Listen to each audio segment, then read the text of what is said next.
అన్నదమ్ముడిలా మీ ముందుకు వస్తున్నటువంటి నారా చంద్రబాబు నాయుడు గారిగో మన యొక్క భవిష్యత్ కోసం, మా పిల్లల భవిష్యత్ కోసం నేనున్నాను, మీకు అధైర్య పడొద్దండి అంటూ మన ముందుకు వస్తున్నటువంటి నారా చంద్రబాబు నాయుడు గారికి స్వాగతం, సుస్వాగతం.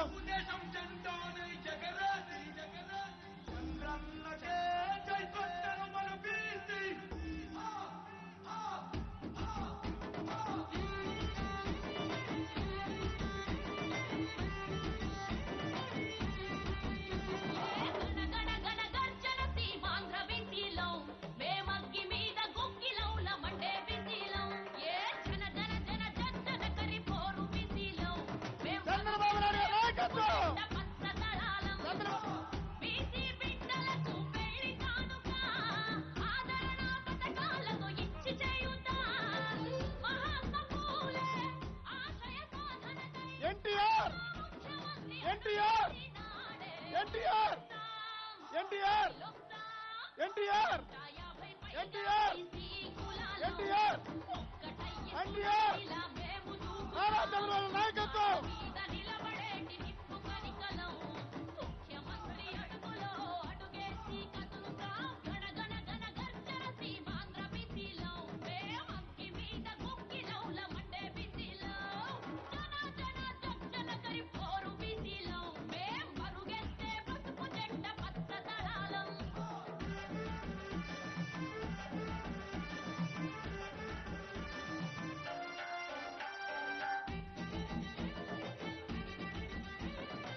నారా చంద్రబాబు నాయుడు నాయకత్వం, నారా చంద్రబాబు నాయుడు నాయకత్వం, నారా చంద్రబాబు నాయుడు గారి నాయకత్వం.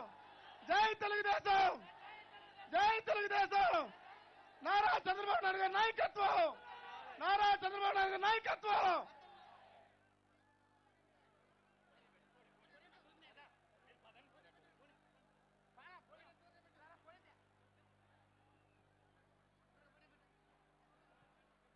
నారా చంద్రబాబు నాయుడు గారి నాయకత్వం, నారా చంద్రబాబు నాయుడు గారి నాయకత్వం, నారా చంద్రబాబు నాయుడు గారి నాయకత్వం. జై తెలుగుదేశం, జై తెలుగుదేశం, జై తెలుగుదేశం.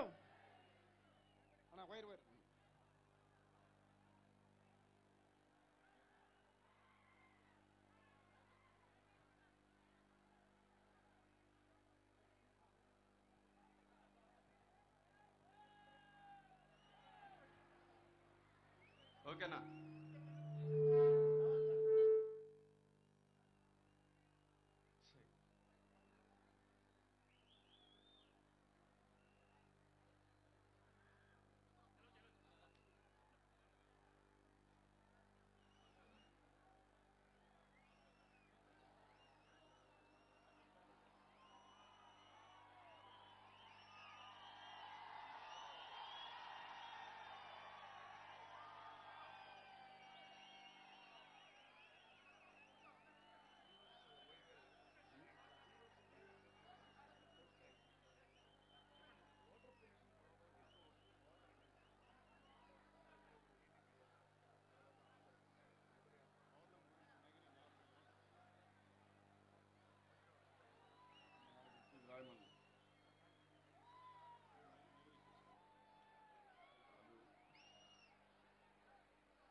చాలాసార్లు పుత్తూరుకు వచ్చాను కానీ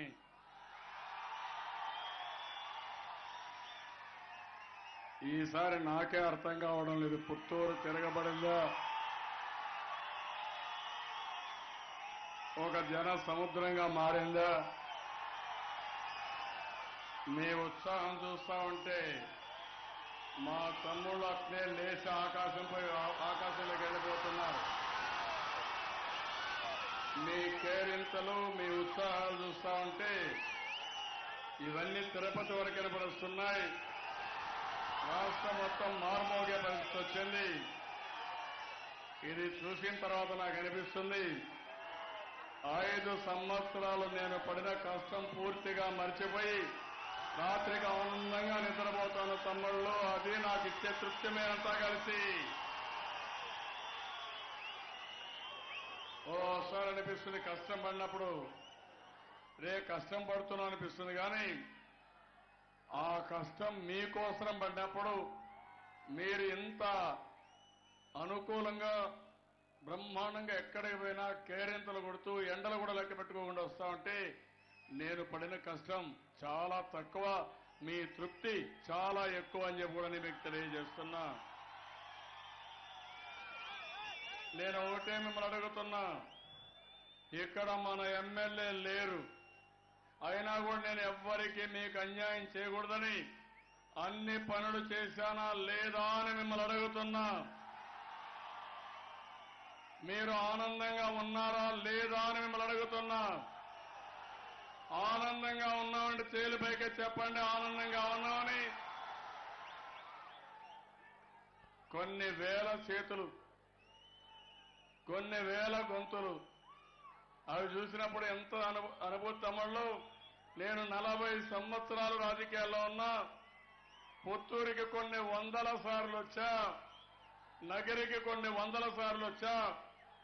ఈ రోజు మీ స్పందన నా జీవితంలో ఎప్పుడూ చూడలేదని మరొకసారి తెలియజేస్తున్నా. మీరు సిద్ధంగా ఉన్నారా రేపు భానుప్రకాష్ గెలిపించడానికి? మీరు సిద్ధంగా ఉన్నారా రేపు శివప్రసాద్ గారిని గెలిపించడానికి ఎంపీగా? ఇది ఒక చారిత్రక అవసరం, అవునా కాదా తమ్ముళ్ళు? నిన్న నరేంద్ర మోడీ వచ్చారు రాజమండ్రికి, చూశారా తమ్ముళ్ళు ఏం మాట్లాడాడు? మీరు ఒప్పుకుంటారా దానికి? ఒక ప్రధానమంత్రి స్థాయికి తగిన విధంగా మాట్లాడా? పోలవరం మీద అబద్ధం చెప్పాడా లేదా? పోలవరం కొంతమంది చూశారా? మీరు చూశామన్నారు తేలిపైకెత్తండి. చాలా మంది చూశారు. ఏం తమ్ముళ్ళు, నరేంద్ర మోడీ మన చెవిలో పువ్వు పెడుతున్నాడు. మన చెవిలో పువ్వు పెట్టవే, ఆయన చెవిలోనే ఆయన పువ్వు పెట్టుకున్నాడు పాపం. పక్కనే రాజమండ్రి ఓపికంటే హెలికాప్టర్లో ఒకసారి వెళ్ళి ఆ దారిలో వచ్చాడో నీకు తెలిసేది మేము కట్టిన పోలవరం ఎంత స్పీడ్గా కట్టామని. మీకోసరం నేను కట్టలేదు, నా ప్రజల కోసరం కట్టాను. నేను పడిన శ్రమ నా కోసరం కాదు, మా ప్రజల కోసరం చేసిన శ్రమ. పోలవరం కడతాం, 70% అయిపోయింది. ఇప్పుడు అంటున్నాడు ఆయన ఇదేదో ఏటీఎం కిందని. నీ ఏటీఎంలు ఎత్తిపోయినాయి, నీ ఏటీఎంలో డబ్బులు లేవు, నువ్వు ఒక తొగ్లక్ పరిపాలన, పెద్ద నోట్ల రద్దు, ఒక తొగ్లక్ నిర్ణయం తప్ప మామూలు వాడు చేసే నిర్ణయం కాదని మరొకసారి మీ అందరికీ తెలియజేస్తున్నా. కావాలని హేళన చేశారు మీరు, పర్వాలేదు. ఇది ఏటీఎం కాదు, ఏటీడబ్ల్యూ. ఇది any time water for anywhere. రాష్ట్రం మొత్తానికి నీళ్లు ఇవ్వడానికి కట్టిన ప్రాజెక్టు. కరెంట్ ఎట్లయితే బటన్ ఆన్ చేస్తే స్విచ్ వెలుగుతుందో, బల్బ్ వెలుగుతుందో, లేకపోతే ఫ్యాన్ తిరుగుతుందో, ఎవరికి నీళ్లు కావాలన్నా ఒక్క బటన్ ఆన్ చేసి మీ ఊర్లో నీళ్లుంటాయి, మీ ప్రాంతంలో నీళ్లుంటాయి, తాగడానికి కొళ్ళాయిన నీళ్లు వస్తాయి, ఇండస్ట్రీకి నీళ్లు వస్తాయి. అదే నా స్ఫూర్తి అని మరొక్కసారి మీకు తెలియజేస్తున్నా. తొందరలోనే నగిరి, పుత్తూరు తమ్ముళ్ళు మీరు గోదావరి నీళ్లు తాగబోతున్నారు. పోలవరం నుంచి నీళ్లు వస్తాయి. కృష్ణా గోదావరి కలిపా. పట్టిసీమ పూర్తి చేశా. ఇప్పుడు గోదావరి పెన్నాకు తీసుకొస్తున్నా. మొదటి విడత నాగార్ సార్ రైట్ కెనాల్ టెండర్లు పిలిచా. రెండో విడత సోమశిలకు తీసుకొస్తా. అక్కడి నుంచి కందలేరు, సోమశిల, స్వర్ణముఖి ఈ రెండు కలిపి మల్లెమడుగు, పక్కనే బాలాజీ రిజర్వాయరు, వేణుగోపాల్ సాగర్, అరణ్యార్ అన్నిటికీ నీళ్లు ఇచ్చే బాధ్యత నాది. ఈ సీజన్లోనే రాబోయే సీజన్ నీళ్లు తెస్తాను తమ్ముళ్ళు. మీకు ఏమమ్మా ఆనందమా మీకు మా చెల్లెమ్మలందరికీ? కలవనా కాదా? గోదావరి ఎక్కడా? రాజమండ్రి. నగిరి ఎక్కడా? చెన్నై దగ్గర. నీళ్ళెక్కడా? నమ్మతారా లేదా మీరు?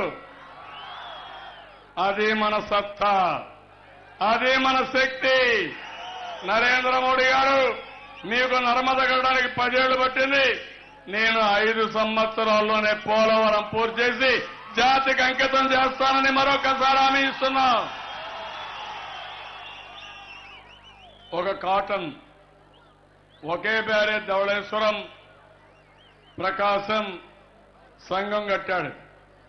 చరిత్రలో మిగిలిపోయాడు. ఒక భగీరథుడు మొత్తం గంగని భూమి మీద తీసుకొచ్చాడు. ఈరోజు నా ఆనందం, రాయలసీమ కరువు సీమ రాళ్ల సీమగా మారిపోతుందన్నారు. నేను చెప్తున్నా, రాళ్ల సీమ కాదు, రతనాల సీమగా తయారు చేసే బాధ్యత నాది. అంతేకాదు, ఒక నది 2 నదులు కాదు, శ్రీకాకుళం నుంచి వంశధార, నాగావళి, గోదావరి, కృష్ణ, పెన్న, సన్న, చిన్న, పెద్ద అన్ని కూడా కలిపి 140 నదుల్ని అనుసంధానం చేసి మీ జాతికి అంకితం చేస్తానని మరొకసారి హామీ ఇస్తున్నా. దీనికంటే ఆనందం ఏమైనా ఉందా తమ్ముళ్ళు? దీనికంటే కోరిక ఏముంది తమ్ముళ్ళు? మా పెద్దమ్మ, మా తల్లి లేచింది, జెండా ఊపుతా ఉంది. అలాంటి తల్లులు చూస్తే నాకెంతో ఆనందం. సమయం తక్కువ ఉంది కానీ లేకపోతే ఆ తల్లిని పైకి పిలిపించి ఒకసారి పైకి తీసుకురండి. ఆ తల్లి ద్వారా ఆ జెండా ఊపితే అందరూ చూసి ఆనందపడాలి. ఆ తల్లికి 2000 రూపాయలు పింఛను వస్తే ఆనందపడతా ఉంది. తమ్ముళ్ళు, మీ ఇంట్లో ఎన్ని పనులైనాయి? ఒక్కొక్క ఇంట్లో 1, 2, 5 వరకు పనులైనాయా లేదా? మీకు బెనిఫిట్స్ వచ్చాయా లేదా? మీకు కూడా కృతజ్ఞత ఉండాలా లేదా? ఉంటుందంటారా? సైకిల్ గుర్తు కొట్టేస్తారా? గట్టిగా చప్పట్లు కొట్టడైతే. తమ్ముళ్ళు, నేను ఈ జిల్లాలోనే పుట్టా. మీ అందరి కళ్ల ముందరే పెరిగా, అంచెలంచెలుగా ఎదిగా, ఒక ముఖ్యమంత్రి అయ్యా. సమైక్య ఆంధ్రప్రదేశ్ లో హైదరాబాద్ నగరంలో ఒక సైబరాబాద్ కట్టా, ఒక హైటెక్ సిటీ కట్టా, ఒక ఎయిర్పోర్ట్ పెట్టా, ఒక ఔటర్ రింగ్ రోడ్ ఏర్పాటు చేశా. ఈ రోజే కాదు, చరిత్ర ఉన్నంత వరకు ఆ రోజు నేను చేసిన పనులు చరిత్రలో మిగిలిపోతాయా లేదా తమ్ముళ్ళు? మిమ్మల్ని అడుగుతున్నా. మళ్లీ వచ్చా. ఓసారి బాధేస్తుంది. 60 సంవత్సరాలు మీరు నేను కష్టపడ్డాం. ఒకప్పుడు మీరంతా చెన్నై చాలా దగ్గర మనకు రాజధాని, చిత్తూరు వాళ్ళకైతే చాలా దగ్గర. చెన్నైలో రాజధాని ఉండేది. అక్కడి నుంచి పొట్టి శ్రీరాములు త్యాగం చేసి పోరాడి మనకు రాజధాని వచ్చింది, సెపరేట్ రాష్ట్రం వచ్చింది. కర్నూలులో 3 ఏళ్లు ఉన్నాం. తర్వాత 60 సంవత్సరాలు హైదరాబాద్ లో ఉన్నాం.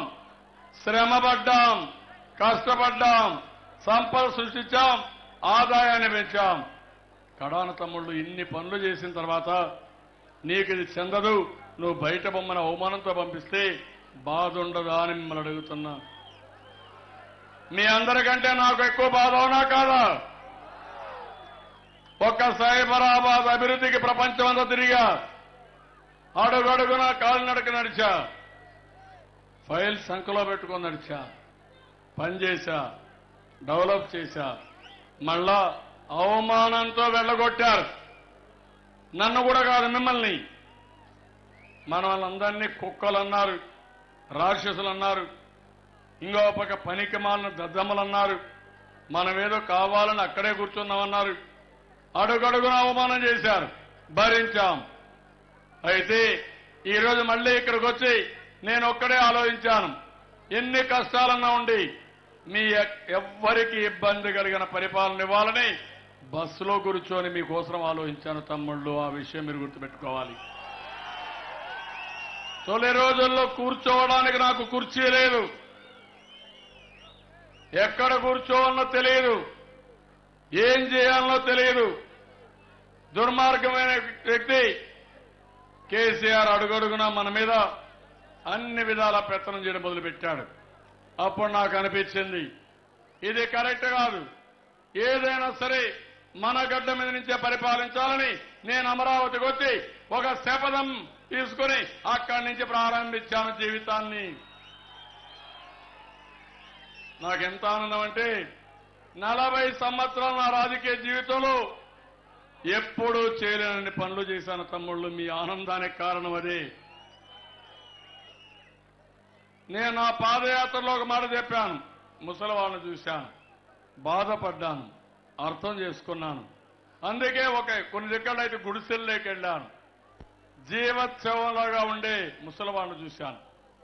1-2 దగ్గర బాగా జ్వరం వచ్చి ఆ జ్వరంతో బాధపడుతూ ఒక ముసలావిడైతే మూలుగుతూ, ఏమమ్మా నీకెవరు లేరా అంటే, నాకెవరు లేరు, ఊరిలో వాళ్ళు పెడితే తిండి తింటాను, ఆ తిండితోనే బతుకుతున్నా, ఇప్పుడు జ్వరం వచ్చింది, అయినా ఎవరు నన్ను తీసుకుపోయేవాళ్ళు లేరు కాబట్టి ఇక్కడే ఉంటా, దాంతో మళ్ళా అదే పోతుందని ఒక ముసలావిడ చాలా తక్కువ స్వరంతో మాట్లాడింది. అది ఇప్పటికి కూడా నా మైండ్లో ఉంది. అందుకే అనుకున్నాను అలాంటి అభాగ్యులందరికీ ఒక పెద్ద కొడుకుగా ఉండాలని, ఒక బాధ్యతగా ప్రవర్తించాలని 200 రూపాయలు 2000 రూపాయలు చేశాను తమ్ముళ్ళు. 10 రెట్లు పెంచాను. అది చేసినప్పుడు ఎంత ఆనందం అంటే, నేను కష్టపడేది నా కోసం కాదు, మీకోసం. నేను కష్టపడేది కొంతమంది కోసం కాదు, అందరి కోసం. నేను ఎప్పుడూ అందరి వాడుగా ఉండాలనుకున్నాను తప్ప ఏ కొద్ది మంది వాడుగా నేను శాశ్వతంగా ఉండబోనని మరొకసారి మీకు తెలియజేస్తున్నా. సమాజంలో పేదలకు అండగా ఉండాలి, అది నా నిశ్చయం. ఎందుకంటే డబ్బులుండే వాళ్ళకు వాళ్ళు డబ్బుల పనులు చేస్తాయి. పేదవాడికి మనం అండగా ఉండాలనే ఉద్దేశంతోనే ఈరోజు వితంతు పింఛను కానీ, ఒంటరి మహిళకు కానీ, ట్రాన్స్జెండర్కి కానీ, దివ్యాంగులకు, అదే మరి చేతులు లేని వాళ్ళు మీరు చూస్తే, నేను ఈరోజు 2 చేతులు లేకపోతే 10,000 రూపాయలు ఇచ్చానంటే అది నా స్ఫూర్తి, అది నా ఆలోచన. ఆ విషయం మీరు గుర్తుపెట్టుకోవాలి. ఇంకో పక్కన మా ఆడబిడ్డలు చూశాను, అందరూ పేదవాళ్ళు. నేను అదృష్టవంతుణ్ణి. ఎక్కడ పోయినా మా ఆడబిడ్డలైతే, మా చెల్లెళ్ళైతే 1 కోటి మంది ఎంత ఉత్సాహంగా ఉన్నారు నా జీవితంలో ఎప్పుడు చూడలా, అంత ఉత్సాహంగా ఉన్నారు. తమ్ముళ్ళు, మీ అందరికంటే నేను అదృష్టవంతుణ్ణి. 1 కోటి మంది చెల్లెలుండే ఏకైక అన్నయ్య నేనేనని చెప్పి కూడా నేను మీకు తెలియజేస్తున్నాను. వారి అభివృద్ధి కోసం నేను ఆలోచించాను, అడుగడుగునా ఆలోచించాను. ఒకప్పుడు రివాల్వింగ్ ఫండ్ ఇచ్చా, ఇప్పుడు పసుపు కుంకుమ ఇచ్చా, అందులో కూడా 2 సార్లు 10,000 ఇచ్చా. 5వ తారీఖు చెక్ వేస్తున్నా. వైసీపీ నాయకులు ఉన్నారు చెక్కు చెల్లదని, అడ్డం మాట్లాడారు. మీరు చెల్లని కాసులు మీ నెత్తిన రూపాయి పెట్టి యాక్షన్ ఇస్తే 10 పైసలు కూడా పోరు మీరు. అలాంటి వ్యక్తులు మీరు నన్ను మాట్లాడుతున్నారు. ఈరోజు ఒకటే చెప్తున్నాను, నేను చెప్పిన మాట నిలబెట్టుకుంటాను. 5వ తారీఖు మా చెల్లెమ్మల్ని బ్యాంకులో వేసి చెక్ వేసి డబ్బులు తీసుకోమని మా చెల్లెమ్మలందరికీ కోరుతున్నా. నిన్ననే మొదటి తారీఖు, నిన్న, ఈరోజు, రేపు పింఛన్ల పండుగ 2,000 రూపాయలు ఇస్తున్నాం. అందరూ ఇది తీసుకుంటారు. ఇది అవుతానే మళ్ళీ పసుపు కుంకుమ పండుగ, అది అవుతానే మళ్ళీ 4వ విడత 5వ విడత రుణమాఫీ, చెక్కులు మీ అకౌంట్లో వేస్తాను, డబ్బులు మీ అకౌంట్లో వేస్తాను. అన్నదాత సుఖీభవ మొన్నే 1000 రూపాయలు వేసాం, ఆన్ గోయింగ్ స్కీమ్ ఇది. వాళ్ళందరికీ మొదటి విడత 4,000 రూపాయలు అవి కూడా వేస్తున్నా. అంటే ఈ నెలంతా మీకు ఒక పండుగ. అదే చూడాలనుకున్న మీ జీవితాంతం మీకు అండగా ఉండి మీరు ఆనందంగా ఉంటే చూడాలనేది నా ఆలోచన. రైతు కోసం నేను ఒకటే హామీ ఇస్తున్నా మీకు. నేను కూడా ఒక రైతు కుటుంబం, ఇక్కడే పుట్టా, నేను కూడా వ్యవసాయం చేశా, ఇక్కడే చదువుకున్నా, మీ కష్టాలు తెలిసిన వ్యక్తిని. అందుకని ఏదైతే అన్నదాత సుఖీభవ తీసుకొచ్చాను, రైతు రుణమాఫీ, ఇప్పుడు అన్నదాత సుఖీభవ 9,000 రూపాయలు 2 హెక్టార్లకు ఇస్తాను. ఎక్కువ అంటే 10,000 ఇస్తాను. కౌలు రైతులకు ఇస్తాను. 5 సంవత్సరాలు ఇస్తాను. పసుపు కుంకుమ 5 సంవత్సరాల్లో 3 సార్లు ఇస్తాను. పెన్షన్లు 3,000 రూపాయలు పెంచుతాను. ఒకటి కాదు, భగవంతుడు నాకు శక్తి ఇస్తే చేసుకుంటూ ముందుకు పోతాను. తమ్ముళ్ళు సంపాదిస్తా, మళ్ళీ నీకే ఇస్తా. అదే మరిగా ఇంకా చాలా కార్యక్రమాలకు శ్రీకారం చుట్టాను. చిత్తూరు జిల్లాకు 2, ఒకటి అంద్రినేవా ద్వారా పశ్చిమ తాలూకాలు. మొన్నే కృష్ణా జలాలు తంబళ్లపల్లి మదనపల్లికి నీళ్లు తీసుకొచ్చి కుప్పాన్ని కూడా తీసుకెళ్లా. ఇప్పుడు గాలేరు నగిరి అది పూర్తి చేస్తూనే సోమశిల స్వర్ణముఖి ఇంకా ఎక్కువ నీళ్లు రావడానికి అవకాశం ఉండే ఈ ప్రాజెక్టు పూర్తి చేసి మీ చెరువులు, రిజర్వాయర్లు, కొత్త రిజర్వాయర్లకి నీళ్లు ఇచ్చే బాధ్యత నాదని మరొకసారి మీ అందరికీ తెలియజేస్తున్నా. నాది భగీరథ ప్రయత్నం. మీరు ఎన్నికల యుద్ధంలో ఏం చేస్తారు తమ్ముళ్ళు? ఏం చేస్తారు? ఇద్దరిని అఖండ మెజార్టీ గెలిపిస్తారా? అవతల వాళ్ళకి డిపాజిట్ గల్లంతేడి చేస్తారా? నమ్మకమేనా? దానికి కారణాలు కూడా చాలా ఉన్నాయి. ఎందుకంటే ఈరోజు మీ అందరికీ జీవిత బీమా ఒకప్పుడు 5 లక్షలు, ఇప్పుడు 10 లక్షల రూపాయలు ఇస్తున్నా. మా ఆడబిడ్డల పెళ్లిళ్ల కోసం 35, 40, 50 వేలు, ఇప్పుడు అక్షరాల 1,00,000 రూపాయలు ఇస్తున్నా. అందరి పెళ్లిళ్లు నేనే చేస్తా. అన్నా క్యాంటీన్ పెట్టిన బాగుందా? అన్నా క్యాంటీన్లో తిన్నారా మీరు ఎవరన్నా? 5 రూపాయలకే తమ్ముళ్ళు, 5 రూపాయల పూటకు భోజనం, అవునా కాదా? ఆ రోజు మన నాయకుడు ఎన్టీ రామారావు గారు అన్నదానం పెట్టారు. నేను ప్రాణదానం తీసుకొచ్చా టీటీడీలో. ఈరోజు రాష్ట్రం అంతా 5 రూపాయలకే భోజనం పెట్టి అన్నా క్యాంటీన్ మీకు అందుబాటులో పెట్టినప్పుడు ఎంత తృప్తి ఉందంటే నాకు చాలా ఆనందంగా ఉంది. ఒక మంచి పని చేశారనే తృప్తి, ఆనందం ఉంది అని చెప్పి కూడా నేను మీకు తెలియజేస్తున్నా. ఒక పక్క సంక్షేమ కార్యక్రమాలన్నిటికీ ముందుకు పోయాం. ఇంకో పక్క అన్ని స్కూల్స్ హామీ ఇస్తున్నా. 100% క్వాలిటీ ఎడ్యుకేషన్ ఇస్తాం. అందరికీ 1,000 రూపాయలు స్కాలర్షిప్ ఇస్తాం. అదే మరి 1,000 రూపాయలు మామూలు ఎలిమెంటరీ స్కూల్ కానీ ఇస్తాం.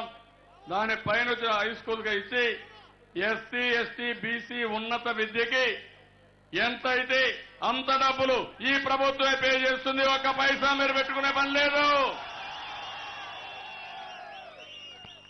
రాబోయే రోజుల్లో మీ అందరికీ పిల్లలందరికీ చెప్తున్నా, బాగా చదువుకోండి. మీకు నిరుద్యోగ భృతి 2,000 ఇస్తున్నా, అది 3,000 చేస్తా. ఇంటర్మీడియట్ నుంచి ఇస్తా. ఇప్పుడు డిగ్రీ కూడా అవసరంలా, ఇంటర్మీడియట్ పాస్ అయిన వాళ్ళందరికీ ఇస్తా. యువత ఆనందమా? తమ్ముళ్ళకి ఆనందమా? తమ్ముళ్ళు నేను ఏమైనా ఇస్తా. మీకు ఉద్యోగాలు ఇప్పిస్తా. ఒక గార్డెన్గా ఉంటా. గవర్నమెంట్ లో ఉండే ఉద్యోగాలన్నీ ఇస్తా. ప్రపంచాన్నే మన రాష్ట్రాన్ని తీసుకొస్తా. ప్రతి ఒక్క తమ్ముడికి ఉపాధి కల్పిస్తా. మీరు కోడికత్తిని నమ్ముకుంటే ఏమవుతుంది తమ్ముళ్ళు? జైలుకు పోతారు. కోడికత్తి మనకొద్దు, కావాలన్నా కోడికత్తి. మనం కావాల్సిన మనం గుర్తుపెట్టుకోవాల్సిన అవసరం ఉంది. నేను ఎప్పుడూ నమ్మతా 18-30 సంవత్సరాల వయస్సు ఈ దేశానికి చాలా అవసరం. అవన్నీ కూడా మనం చేయాల్సిన అవసరం ఉంది. ఇండ్లన్నీ కూడా కట్టిస్తాను. ఇండ్లు కట్టినప్పుడు టౌన్లో కూడా ఉచితంగా ఇళ్లు కట్టించే బాధ్యత నాది. మొత్తం ఇప్పుడు కట్టిన ఇండ్లు కూడా నెలవారీగా మళ్ళా రీపేమెంట్ ఉండదు, ఉచితంగా కట్టిస్తానని చెప్పి కూడా నేను మీకు తెలియజేస్తున్నా. ఇది కాకుండా సిపిఎస్ కూడా రద్దు చేస్తాం. దానికి కూడా గవర్నమెంట్ ఆఫ్ ఇండియాకి రాస్తా. మీరు ఎవరైతే మీ మనోభావాలు ఉన్నాయో దాన్ని పూర్తిగా గౌరవించి ఈ రాష్ట్రాన్ని ముందుకు తీసుకుపోవడం కోసం అన్ని విధాల ప్రయత్నం చేస్తారని కూడా నేను మీకు తెలియజేస్తున్నా. నేను ఇక్కడికి వచ్చినప్పుడు మీ అందరినీ చూస్తే ఇక్కడే ఉండిపోవాలనిపిస్తా ఉంది, కానీ ఇంకా మళ్ళా నెల్లూరుకి వెళ్ళాలి.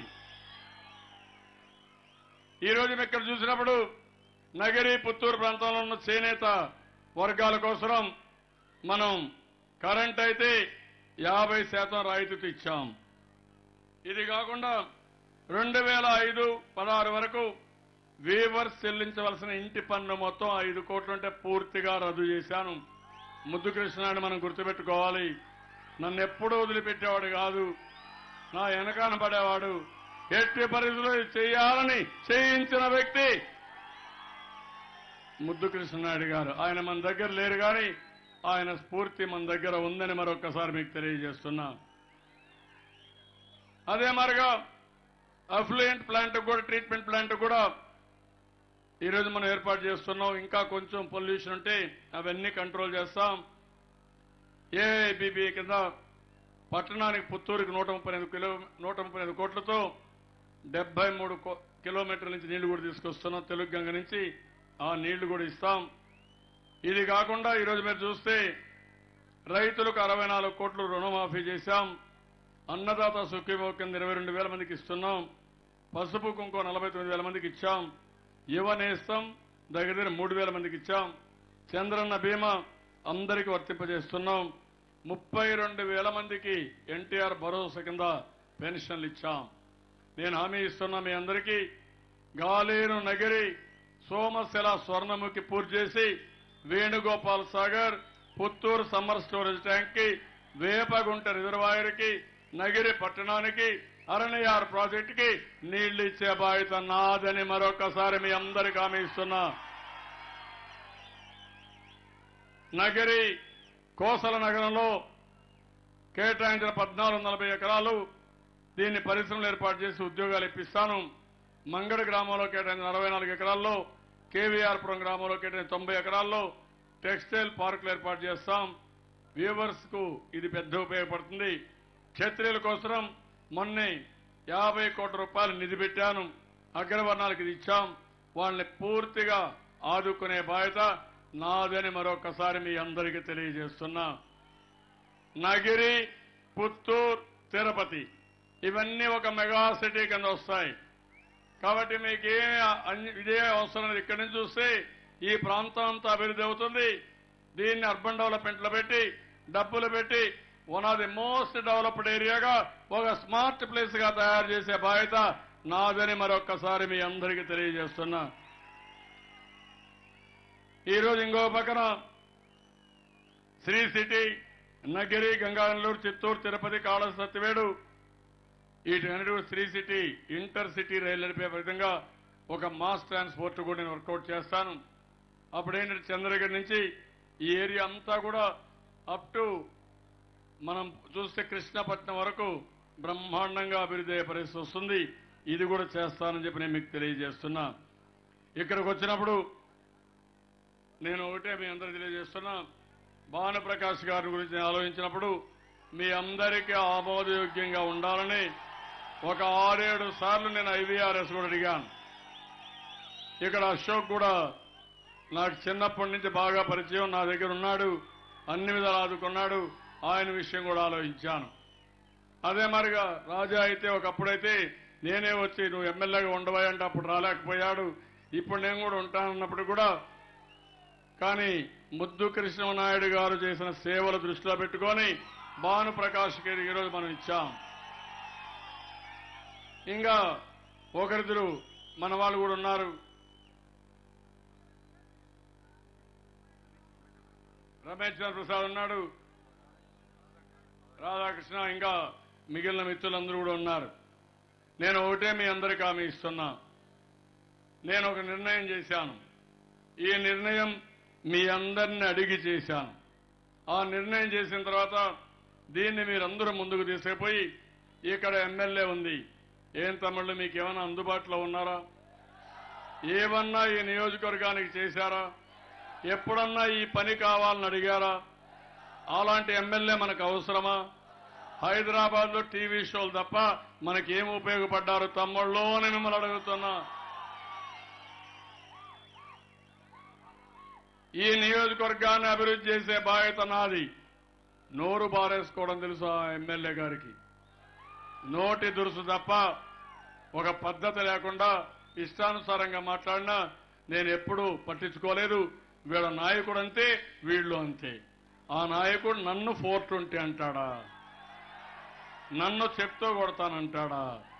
నన్ను నడి రోడ్లో ఊరేస్తానంటాడా? ఓసారి బాలయ్య తమ్ముళ్ళు ఇందిరాగాంధీతో పోరాడా, రాజీవ్ గాంధీతో పోరాడా, చెన్నారెడ్డి, విజయభాస్కర్ రెడ్డి, లేకపోతే ఆ రోజు చూస్తే జనార్దన్ రెడ్డి, అందరితో పోరాడా. అలాంటి వాడిని ఈరోజు 31 కేసులుండే నేర చరిత్రుండే వ్యక్తితో పోరాడినప్పుడు ఎంత బాధేస్తుందో ఒక్కసారి మీరు ఆలోచించుకోవాలి. దానికి మార్గం ఏంటి? ఇలాంటి వ్యక్తుల్ని ఇంటికి పంపించి చరిత్రలో ఎప్పుడూ మళ్ళా పోటీ చేయకుండా గుణపాఠం చెప్పగలిగితే అదే నిజమైన వీళ్ళకి చేసే మనం గుణపాఠం అని చెప్పి కూడా నేను మీకు తెలియజేస్తున్నా. ఇక్కడికి వచ్చినప్పుడు 100 పడకల ఆసుపత్రి మంజూరు చేయాలని కోరుకున్నారు. తప్పకుండా పుత్తూరుకి 100 పడకల ఆసుపత్రి కూడా శాంక్షన్ చేస్తానని మీ అందరికీ హామీ ఇస్తున్నా. ఇప్పుడు అడుగుతున్నా నేను మిమ్మల్ని అందరినీ, సమయం తక్కువ ఉంది అందుకే అడుగుతున్నా. తమ్ముళ్ళ మీ ఓటు అంటే సైకిల్ కానీ గట్టిగా చెప్పాలి. తమ్ముళ్ళ మీ ఓటు తెలుగుదేశం, ఎన్టీఆర్. ఆత్మగౌరవం అంటే కాపాడుకుంటాం, కాపాడుకుంటాం. ఆత్మగౌరవాన్ని ఆత్మగౌరవాన్ని ఆత్మగౌరవాన్ని మొన్నే నేను అశోక్ కూడా చెప్పాను. ఆయనకు ఒక ఎమ్మెల్సీ ఇచ్చి రాజాని, రమేష్ని వీళ్ళందరినీ గౌరవిస్తామని మరొకసారి ఆలోచిస్తూ క్షత్రియులకు న్యాయం చేస్తా, అందరికీ న్యాయం చేస్తా. మీరు కూడా గట్టిగా చప్పట్లు కొట్టి మన భానుప్రకాష్ని పెద్ద మెజార్టీతో గెలిపిస్తామని మీరందరూ చెప్పాల్సిన అవసరం ఉంది. ఈ యొక్క అగ్నికుల క్షత్రియులకు సర్టిఫికెట్లు ఇవన్నీ ఇవ్వాలి. అవన్నీ కూడా పేద వాళ్ళందరికీ కూడా ఏం చేయాలో అవన్నీ కూడా చేస్తాం. అలాంటి సాంప్రదాయం ఉన్నప్పుడు కూడా కొనసాగిస్తామని తెలియజేసుకుంటూ మరొకసారి శివప్రసాద్ గారిని ఒకసారి అందరూ కూడా గట్టిగా చప్పట్లు కొట్టి ఎంపీగా ఎన్నుకుంటామని గట్టిగా చెప్పాలి. అదే మరిగా భానుప్రకాష్ గారికి అసెంబ్లీకి పెద్ద ఎత్తున ఓట్లేస్తామని చెప్పాలి. మొదలయార్ల కోసం ఒక మొదలయార్ భవన్ కావాలన్నారు, అది కూడా ఇస్తున్నా. సిబిఎన్ ఆర్మీ బ్రహ్మాండంగా పనిచేస్తున్నారు. వాళ్ళని అభినందిస్తూ అందరికీ నమస్కారాలు. జై హింద్, జై జన్మం.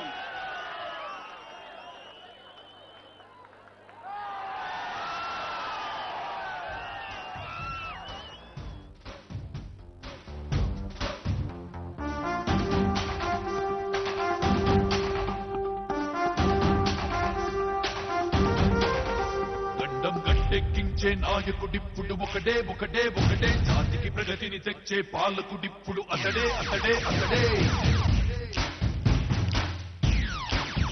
గడ్డం గట్టెక్కించే నాయకుడిప్పుడు ఒకడే ఒకడే ఒకడే, జాతికి ప్రగతిని తెచ్చే పాలకుడిప్పుడు అతడే అతడే అతడే. సూర్యునిలాగా చీకటి చీల్చి చంద్రునిలాగా వెన్నెలనిచ్చి అందరికీ అభివృద్ధిని తెస్తాడే చంద్రబాబు నాయుడే. ఒకే ఒక్క నాయకుడే, గడ్డం గట్టెక్కించే నాయకుడిప్పుడు ఒకడే ఒకడే ఒకడే, జాతికి ప్రగతిని తెచ్చే పాలకుడిప్పుడు అతడే అతడే అతడే.